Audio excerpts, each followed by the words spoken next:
Hi, welcome to GRVOTV, G's Reviews, Views and Opinions. Just want to talk about Canon. I'm often asked, why don't you like Canon? What have you got against Canon? Why do you hate Canon? I've got nothing against Canon. I don't hate Canon. I actually really like the cameras. The company I'm not so keen on, and the reason for that is because they're not pushing the mirrorless market, and I will lump Nikon into this as well. They've got the ability to bring out APS-C size, small mirrorless cameras. They could quite easily do it, and they could probably better Sony, Olympus, Panasonic, Fuji if they put their minds to it. But they're trying to hang on to the digital SLR market, which has been proven to be declining. Now, if they brought out a mirrorless camera with dedicated lenses, so smaller lenses that are only for APS-C, then Sony, Fuji, Olympus, Panasonic, they'd all have to up their game. Samsung, they'd all have to up their game even more, and it'd push everybody on. But because they're not doing it, it's allowing these other companies to take a massive share of that market, and I don't understand it. And that's why I don't like Canon. But as for their actual products, I think they're fantastic. I had a Canon D30, one of their I think it was their very first digital SLR consumer one, and I've got some great pictures from that. I think it was a 3 or 4 megapixel sensor. The ISO only went up to 4, or you could only use up to about 400 ISO, things like that. And I loved it. But then I switched to Nikon, and then I went down the Nikon route, and it's just the way it went. I've got Nikon lenses, so I just stuck with it. But here we are. I've gone out and bought some Canon equipment, and I'm going to build up and review different Canon things. I'm starting with the second-hand market because I'm looking for value. You can go out and spend £1,500, £2,000 on Canon cameras and you'll get fantastic results. But can you get good results for a small amount of money? So I've spent a couple of £100, $300 on a camera, and about £100, $150 on a lens, and this is what I've come up with. It's the Canon 50D and the 55 to 250 lens. Now you could get the 18 to 135 lens. I only got this lens because I thought I would review this as like a little sports package. It's good for environmental portraits because having the long telephoto, you get some good bokeh. And I'm not a particularly wide angle shooter, but you could easily pick up an 18 to 55 lens to complement this, or the 18 to 135, and you'd have the full kit then for not a lot more money. So quickly on the lens, it's just a kit lens really. It's not much to write home about. It's all plastic, it's got a bit of weight to it, it's got image stabilisation, it's a good range, 55 to 250, so it's a good telephoto. It extends when you turn it, and when you manually focus, the front ring, the front element turns and stuff like that, so it's no good for polarising filters and things. It's all plastic. It's fairly lightweight, but it's okay. It costs less than £100, or it costs about £100 second hand, and it's mint condition, this one. They don't get a lot of use, I suspect, but it is not sharp by any means. It's nowhere near as sharp as something like this, but then you're talking, £1,000 lens. That's the Olympus 40 to 150 Pro lens, so for the money it's a great buy. That's what I'll say, but it's not particularly sharp, and the autofocus on it is very slow, and to that initial lock on, it's like zzz, bang, whereas these mirrorless cameras, it's like bang. With all the lenses on the mirrorless cameras, it's bang like that. This is zzz, zzz, zzz, and then it gets it. Once you're there, if you then have to refocus, it's not so bad, but as I say, it's a cheap lens, and it does what it says on the tin, which is not a lot. The camera, okay, let's talk about the camera some more. So, quick specs, it's a 15 megapixel CMOS sensor. The ISO range goes up to only 3200, but it is usable up to 3200. And if you stick to 1600 and below, you're absolutely fine, but I've shot at 3200 and it's okay. You can expand it to 6400 and then to 12,800, I believe, but I wouldn't use those, it's too noisy. You've got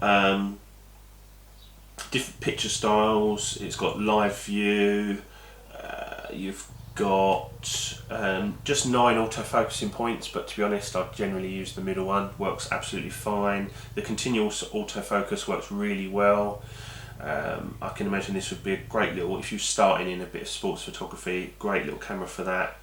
It's all weather sealed, it's a magnesium alloy body, it's got good chunk and heft to it. You could bash someone over the head with that and no problems at all. All very well sealed. The loads of dials and buttons and no crap that you don't need. It's all good stuff, like the AF on button is where it should be and it overrides the shutter button. So if you want to do focusing with the rear button, you can do it. You don't have to go into a menu and assign a button and do all different things. It's there for you. You've got your front dial, nice clicky chunky dial, doesn't look pretty but it does a good job. The grip really big and chunky, ideal for someone with big hands. I've got small hands but even that, it feels really good in the hand. You've got this jog dial for moving your focus points and different things, really handy. You've got your dial at the back, which I have for exposure compensation, and then the front one for aperture, just the way I shoot. Got a few buttons down the bottom here, function buttons, and you can change what some of these buttons do, and this one in the middle. Got your menu button there. Menu system is fairly straightforward, no issues with that. You've got a live view function. Now you can put Magic Lantern on this and get video out of it if you wish, because there's no video as standard. You'd have to go for the, I think it's the 60D, the next one, for video. But so you can put Magic Lantern on this and get 1080p video out of it. And from what I've heard, it's pretty good as well. Along the top, you've got your nice screen there, your buttons, white balance and metering, your autofocus, your drive modes, and then your ISO and flash exposure compensation. On the back here, you've got like your focus point selector, and it's just everything's to hand. You've got your usual ports on here for flash and things, and video out, HDMI out, and a USB. No microphone input on this one because there's no video technically on it. Single compact flash. I've just got a 1 gig compact flash card in there, nice big chunky battery. You can put a big grip on this and make it a real nice big chunky camera. It is big and chunky. Not what I'm looking for in a camera at the moment. I've gone for like the OMD, and just as a comparison, you know, now I've put the grip and that on the OMD, to be honest, you know, it's a much taller camera, but it's skinny to hold. It's nowhere near as chunky as that. And in actual fact, with this lens on, this is heavier than this one, which is interesting. But obviously the lens, you can't compare those two lenses. Shooting wise, really fast.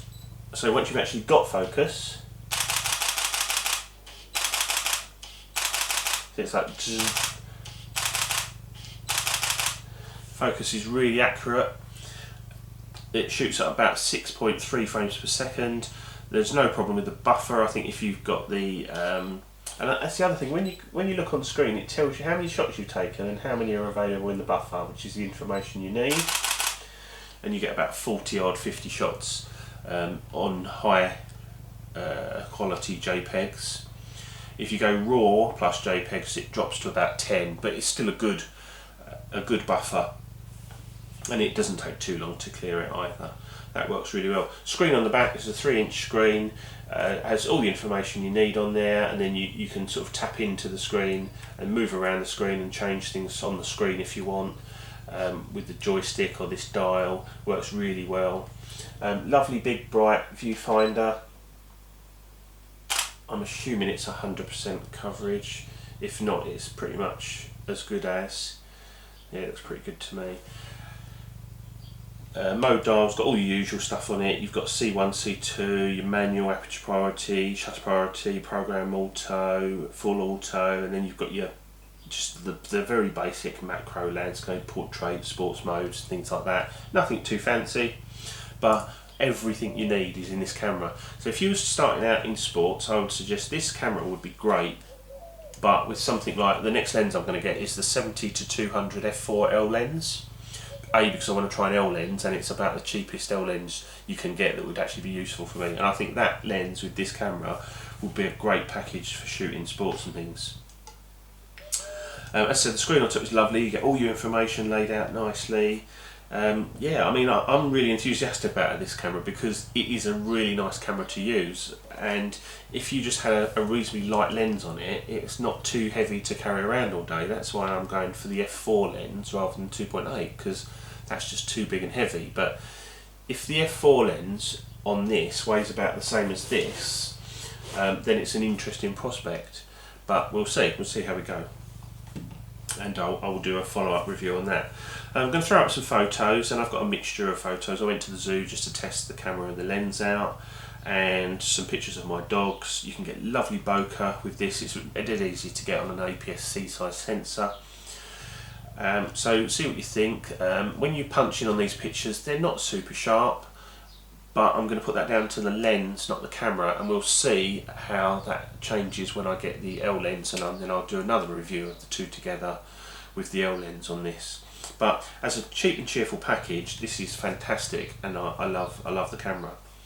So next on the agenda, once I've fully reviewed this, will be the Canon 7D, which is the really fast super shooter for wildlife sports as well, and it's the next step up from this camera.